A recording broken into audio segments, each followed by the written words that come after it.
41% of you voted for dark romance in my reading mood poll, and honestly, perfect timing because dark romance saved me from the worst reading slumps this year. So I've got 5 books here today, one of them highly controversial that I am still thinking about whether I loved it or it just grabbed me by the throat, and I can't wait to share them with you. I'm Francesca, and if you're new here, I talk about all things romance, fantasy, and all the books that make us feel things. So today we're going to be talking about dark romance books that pulled me out of the worst slumps that I've had this year. Now, about mid-year, I actually hit a wall and I was DNFing a lot of books, following my usual TBR and reading things that I thought I wanted to read, especially following like all the new releases and trying to keep up with all the things. But then I realized, like, why am I doing that to myself? I should just read the things that I want to read. So instead of fighting it, I leaned into it and I started to gravitate towards darker reads, definitely coming back into my paranormal and fantasy romance era as well, and just basically letting my mood dictate my reading. I think we can all agree that there's nothing better than just being a mood reader, which I have a whole video about that as well. And that's when, at different points in the year where I was feeling like that, these were the books that came to the rescue. Now, they worked for completely different reasons because I have a little bit of different flavors of dark romance here, starting from the lighter to the darker and more controversial. So I'm going to take you through this journey with me today. Some made me laugh, some made me definitely uncomfortable, but all of them addictive. So if you're looking for something a little bit darker, then these are going to get you out of any slump, guaranteed. Let's start off with things that are a little bit lighter, and the first one is Sinner's Retreat by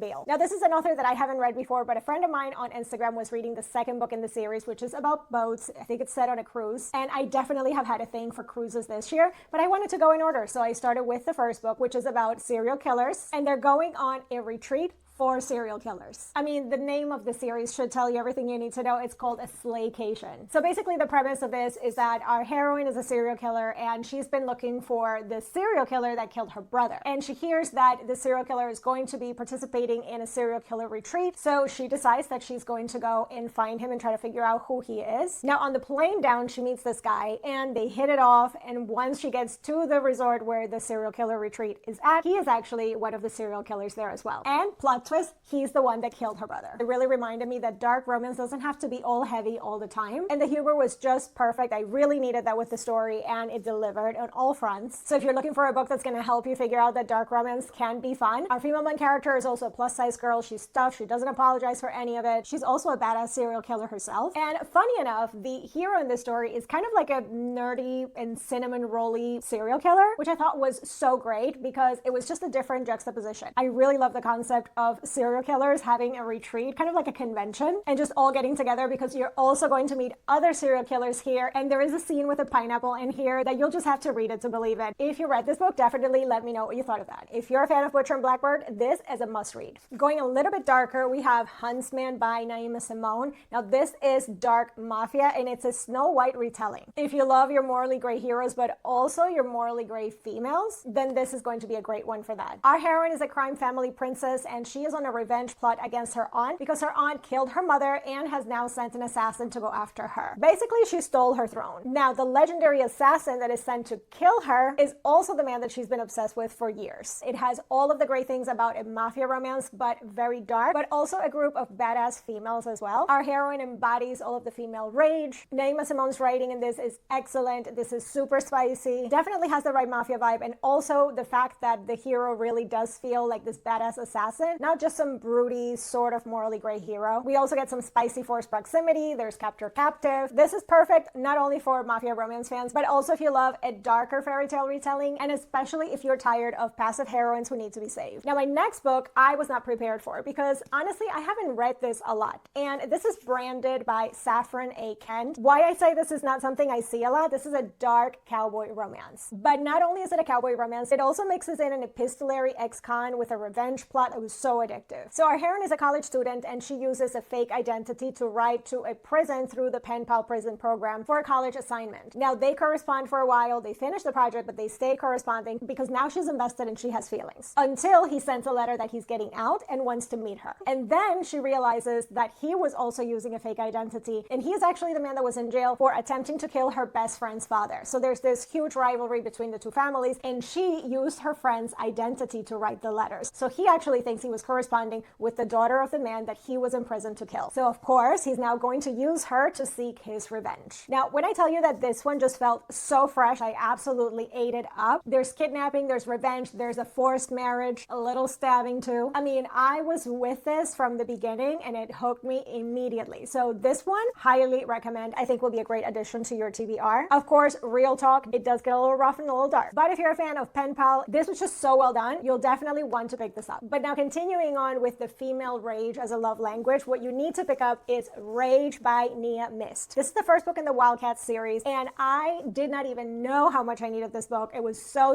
good. The Wildcats are a vigilante group of 5 women, and they basically hunt down predators when the law is not doing their job. So they get hired by a Korean American billionaire to get justice for his sister who was sexually assaulted. Our FMC is basically the fighter of the group, Samara. Code name is the Crimson Tiger. And normally she works alone. So she's on the case, but he wants to work with her. Of course, you have them solving this case and, figuring out all of the details of catching the bad guy and the predator and working together through all of that. But there's 2 things that really stand out about this book that I will not stop shouting about. So the first one is the found family within the vigilante group, because I love the unity of those 5 women. Obviously, they are all there for a reason and for things that have happened in their lives. And I cannot wait until we get to hear more about all of their backstories. But I absolutely love when they were together and what we got of their friendly unity. Absolutely love it. So if you're looking for a core found family group of females, you're going to get that here. Women that are hunting down predators together, that's a vibe. And then we have the billionaire hero. Now, technically, I have not been so into the billionaire hero trope anymore, but this one does it so well. What I loved about our MMC in this one is the fact that, yes, he's got all the money and all the power, and he is very protective, but at the same time, he has so much respect for our female main character, and he really thinks that she's good at her job. Like, he's not here to protect her or micromanage her in any way. He's actually there to let her shine and just support in any way he can. I love to see a hero that is not here trying to save the heroine. He's just basically trying to keep up with her. I mean, unless that's in the bedroom, because all bets are off there, and he is not scared to go toe-to-toe with her and show her that there are times where she just needs to let go control. It definitely has that touch him and die energy, which I absolutely love. So if you're looking for that book that's just gonna get you the vibe of We Ride at Dawn,